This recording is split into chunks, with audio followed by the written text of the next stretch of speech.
English premier league থেকে বের হচ্ছেন হামজা চৌধুরী। লেস্টার সিটির হয়ে মাঠে না নামার হতাশা কাটিয়ে এবার কি নতুন ক্লাবে উজ্জ্বল করবেন বাংলাদেশের এই তারকা? হামজা চৌধুরী বাংলাদেশের গর্ব। ইংলিশ প্রিমিয়ার লিগে খেলা প্রথম বাংলাদেশি, কিন্তু এবার তার লেস্টার সিটি ছাড়ার খবরে উত্তাল ফুটবল বিশ্ব।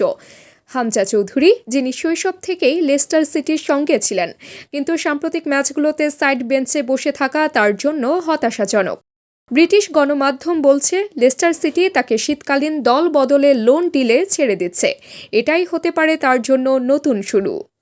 গুঞ্জন আছে শেফিল্ড ইউনাইটেড হামজাকে নিতে প্রস্তুত। প্রিমিয়ার লিগ থেকে অবনমনের পর নতুন শক্তি খুঁজছে ক্লাবটি, আর হামজার ডিফেন্সিভ মিডফিল্ডের দক্ষতা তাদের প্রয়োজন।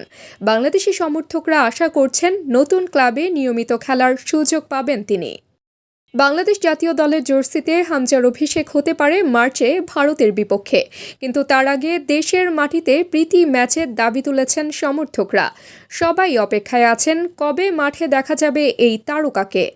হামজা চৌধুরীর ক্লাব পরিবর্তনের সিদ্ধান্ত তার ক্যারিয়ারের মোড় ঘুরিয়ে দিতে পারে।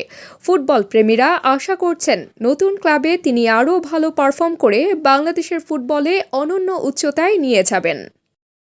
তাবাসসুম হক, আনিকা, দৈনিক আওয়ার বাংলাদেশ।